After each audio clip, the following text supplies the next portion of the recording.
ओम नमो ओंकारणं नमो सिद्धाणं नमो आर्याणं नमो वज्राणं नमो लुषप्साणं चत्तारि मंगलम अरंता मंगलम सिद्धा मंगलम साहु मंगलम केवली प्रणोक्तोदमनम चत्तारि लोकोत्तमा अरंता लोकोत्तमा सिद्धा लोकोत्तमा साहु लोकोत्तमा केवली प्रणोक्तोदमो लोकोत्तमा चत्तारि शरण पूजामि अंति शरण पूजामि सिद्धे शरण पूजामि साहु शरण पूजामि केवली प्रणोक्तोदमो शरण पूजामि मंगलम भगवान वीर मंगलम गौतम गण मंगलम कुंद कुंदाते धर्मोस्तु मंगलम सर्वमंगल मांगल्यम सर्वकल्याणकारकम प्रदानम सर्वधर्माणां जयनम जयतु शासनम जीवनम जयतु शासनम जयनम जयतु शासनम।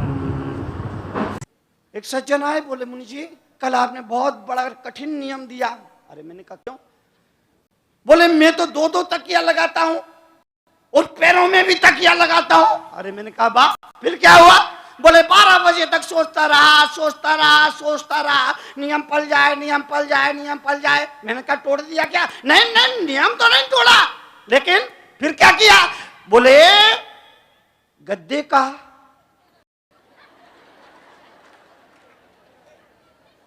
मैंने कहा जय हो पंचम काल के भक्तों की। एक दिन उन्होंने नियम दिया कि 12 बजे से लेकर 12:30 बजे से लेकर 12:30 बजे तक मौन रखना। हर रोज प्रवचन में आपका विल पावर मजबूत हो। आप ये समझे कि आप कितने गुलाम हैं आदतों के, या आप अपने कितने मालिक हैं, इसका परीक्षण आप स्वयं करें। इसीलिए आपके विल पावर को मजबूत करने के लिए छोटे छोटे संकल्प नियम देता हूं। नियम दिया 12 बजे से लेकर 12:15 बजे तक मौन रखने का। एक भाई 12 बजा, उनका मौन शुरू हो गया। 12:10 हुए होंगे कि मोबाइल की घंटी टन टन टन टन टन। उन्होंने मोबाइल निकाला, ऑन किया और बोले 20 मिनट बाद फोन करना, अभी मेरा मौन चल रहा है।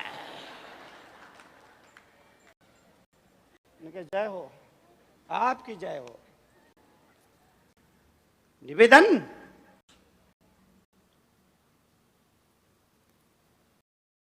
आदमी मालिक बन करके जिए, यह जरूरी है। आदतों के गुलाम मत बने, शरीर के गुलाम मत बने। अपनी आदतों को ऐसे बनाइए, कभी जमीन पर सोना पड़े तो वहां भी आप आराम से सो सके, क्योंकि हमेशा डनलप के गद्दे मिले कोई जरूरी नहीं है ना। अपने हाथों को ऐसा बनाइए कि जैसी भी स्थिति हो अपने आप को ढाल सके, और जो परिस्थितियों के अनुसार अपने को नहीं ढाल सकता, तरुण सागर कहेंगे या तो परिस्थितियों के अनुरूप अपने आप को ढालिए, या फिर आत्महत्या के लिए तैयार हो जाइए, क्योंकि ये दुनिया तुम्हारे लायक रहने के लायक नहीं है। ये दुनिया तुम्हारे रहने के लायक नहीं है। या तो अपने आप को परिस्थितियों के अनुरूप ढालो, या फिर आत्महत्या के लिए तैयार रहो, क्योंकि तीसरा कोई विकल्प नहीं है। या तो अपने आप को बदलो, वरना इस दुनिया से रवानगी की तैयारी करो। ये दुनिया नहीं बदलेगी, ये दुनिया नहीं बदलेगी। तरुण सागर की एक ही बात अगर आप याद रखना चाहो तो इतना ही याद रखो, ये दुनिया नहीं बदलेगी, तुमको ही बदलना होगा, तुम्हें ही बदलना होगा। और बड़ा मुश्किल तो ये है, सास ने कसम खाई है अगर इस बहू को ना बदला तो मेरा नाम फूलन देवी नहीं। हमारे पास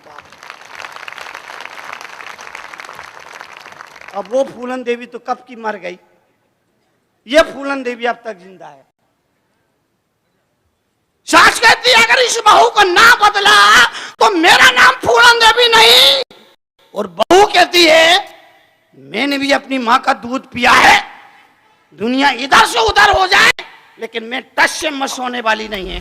अब आज श्री महाभारत यही होगा ना, यही होगा घर में, यही होगा परिवार में। दो लोगों के अहंकार टकराएंगे, विदेश की चिंगारियां निकलने लग जाएंगी। इसलिए भगवान महावीर ने कहा दूसरों को बदलने की कुचेष्टा, यह भी एक तरह की हिंसा है। दूसरों को मत बदलिए, आप अपने को बदलिए। यह दुनिया नहीं बदलेगी, दुनिया नहीं बदलेगी, आपको बदलना पड़ेगा। और आदमी कहता है, परिवार का हर मेंबर कहता है, मैं किसी की नहीं सुनूंगा। अरे बाबा क्यों नहीं सुनोगे? तुम कोई लखनऊ के नवाब के वंशज हो क्या? बोलो। अब तो लखनऊ के नवाब के वंशज भी वहां जाकर लखनऊ में देखो रिक्शे चला रहे, लेकिन आदमी कहता मैं किसी की नहीं सुनूंगा। सुनना पड़ेगा, सुनने की आदत डालो। कहने वाले अकारण कहेंगे, इसलिए सुनने की आदत डालो। अमृत की मात्रा दुनिया में बहुत कम रह गई है, इसीलिए कड़वे कड़वे घूंट पीने की आदत डालो। लेकिन आदमी इतना बेईमान है, प्रशंसा की मिठाई को तो गप गप करके खा जाएगा, लेकिन गाली का गोबर हजम नहीं होता। प्रशंसा की मिठाई को आदमी गप गप करके खा जाता है, लेकिन गाली का गोबर उसे हजम नहीं होता। निवेदन, हजम करने की आदत डालो, क्योंकि दुनिया में अमृत की मात्रा बहुत कम रह गई है। पिछले 30 साल से हिंदुस्तान में घूम रहा हूं, कई राज्यों में गया, कई शहरों में गया, लेकिन मुझे आज तक किसी शहर में ऐसी दुकान नहीं मिली जहां अमृत बिकता हो, जहर बिकता हो। ऐसी दुकान तो मुझे हर गांव, हर शहर, हर नगर में मिली, लेकिन ऐसी दुकान नहीं मिली जहां अमृत बिकता हो। फिर मैंने सोचा अमृत है कहां? तो मुझे समझ में सिर्फ इतना ही आया कि संतों की जो वाणी है बस वही अमृत है, जीवन में वही अमृत का काम करती है। इसलिए मैं आपसे कहूं, कड़वे कड़वे घूंट पीना है, फिर भी मुस्कुराना है। कड़वे कड़वे घूंट पीना है, फिर भी मुस्कुराना है।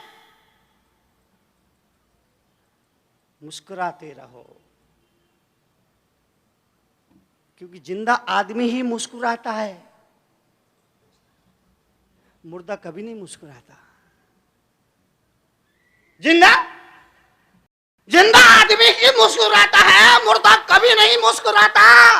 इसलिए निवेदन, हर हाल में मुस्कुराते रहो। जब तक जिंदा हो मुस्कुराते रहो, और अगर आपने मुस्कुराना बंद कर दिया तो समझना समझ गए। मुस्कुराते रहो, अपने को बदलिए, अपने स्वभाव को बदलिए, अपने नेचर को बदलिए, अपनी प्रकृति को बदलिए, अपनी आदत को बदलिए। दुनिया नहीं बदलेगी। इसलिए मैं लोगों से अपील करता हूं, अगर सास मेरे प्रवचन सुनने के लिए आई और किसी वजह से बहू प्रवचन सुनने के लिए ना आ पाई, तो सास जब प्रवचन सुन के घर जाए तो सास के व्यवहार और बर्ताव को देखकर उसकी बहू को लगना चाहिए कि अम्मा जी गंगा जी नहा के आए। अगर सास बहू प्रवचन सुनने आई और किसी वजह से सास ना आ पाई, तो बहू संत के सत्संग करके जब घर जाए, प्रवचन सुन के जब घर जाए, तो बहू के व्यवहार और बर्ताव को देख करके सास को लगना चाहिए, और सास बहू से कहे, बहू अब तुझे क्या कहूं, I love you.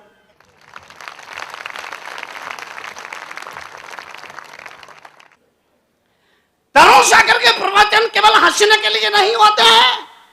Tarun Sagar जिसके लोगों के प्रवचन केवल समय पास करने का साधन नहीं होता है, बल्कि ये जिंदगी तरह से आमूल चूल बदल देने के लिए होते हैं।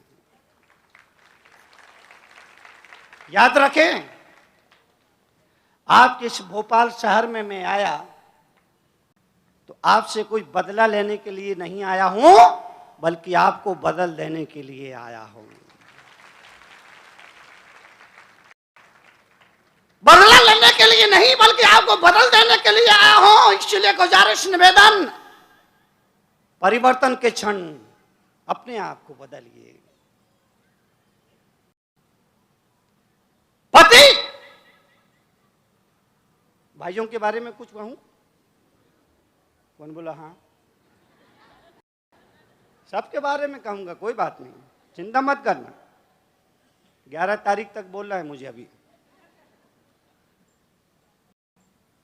पति अगर प्रवचन में आया, मुनि जी के प्रवचन में बैठा, सत्संगी बन करके सत्संग का लाभ लिया, तो पति जब घर जाए तो पति के व्यवहार बर्ताव को देख करके उसकी पत्नी को लगना चाहिए, बदले बदले मेरी सरकार नजर आते हैं। पत्नी को लगना चाहिए ना कि बदले बदले मेरे सरकार नजर आते हैं। यह सत्संग का असर है, यह सत्संग का प्रभाव है। एक शब्द भी जिंदगी को बदल सकता है। एक शब्द, घंटा भर बोलता हूं तो मैं आपके लिए नहीं बोलता हूं, आपके लिए तो 2 मिनट ही पर्याप्त होंगे। यहां जो हजारों लोग हैं, सबको ध्यान में रख करके 2-2 शब्द बोलता हूं, पता नहीं किसको कौन सा शब्द लग जाए। आपके लिए घंटे भर का उद्देश्य नहीं है, आपके लिए एक ही वाक्य। अब वो कौन सा वाक्य आपको लग करके आपके जीवन को बदल दे, ये आपको तय करना है। मेरा अपना मानना है कि जिस शब्द से जिंदगी आमूल चूल बदल जाए, वो शब्द ही आपके लिए गुरु मंत्र का काम करता है। कोई मंत्र नहीं कि कान में फूंक दिया ने गुरु मंत्र हो गया। जिस शब्द से आपकी जिंदगी बदल जाए, आपका स्वभाव, आपकी चर्या बदल जाए, आपकी दिशा बदल जाए, बस वो शब्द आपके लिए गुरु मंत्र है। इससे बड़ा कोई गुरु मंत्र दुनिया में नहीं होगा।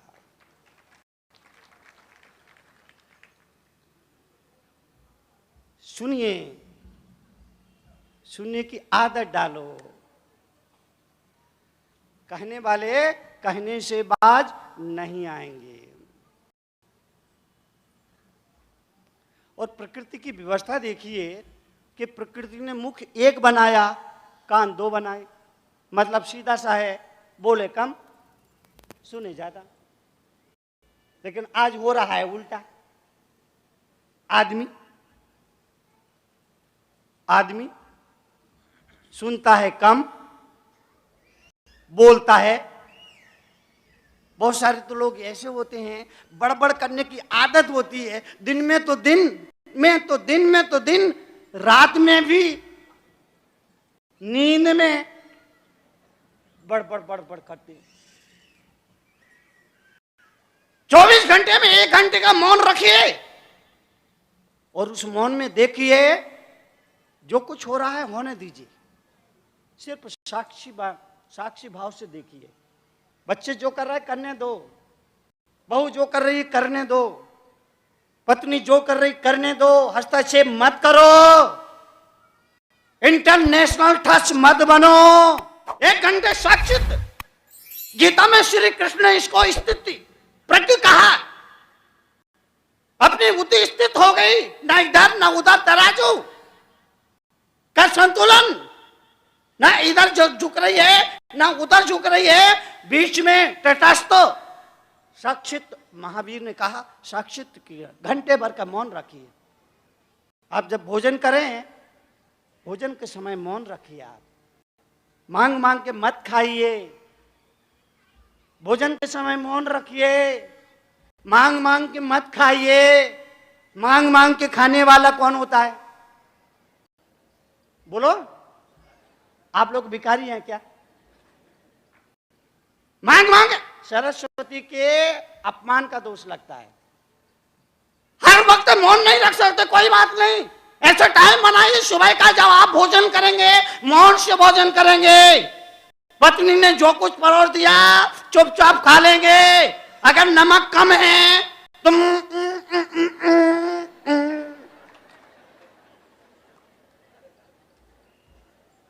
मौन से इशारा मत करिए, मौन से भोजन करिए। उसका फायदा ये होगा जब आप ये नियम कर लेंगे कि भाई आप भोजन में बोलते नहीं हैं, तो पत्नी आपके सामने बैठ करके आपके भोजन का पूरा ख्याल रखेगी। और अभी तो ये होता भोजन दे दिया, रोटी परोस दी और दूसरे कमरे में काम करने के लिए चली गई, क्योंकि उसको मालूम है खत्म होगी तो तुम फिर चिल्लाओगे, आजी सुनती हो, आई जी। ये घर में आई जी पैदा हो गए। पत्नी का पूरा ध्यान आपके भोजन पर रहेगा, पूरा भोजन पर ध्यान रहेगा। क्या परोसना, कितना परोसना, कब कब परोसना है, पूरा ध्यान रहेगा। मौन से भोजन करिए। और एक और निवेदन करूं साथ में, चाय पीते समय अखबार मत पढ़िए और भोजन करते समय टीवी मत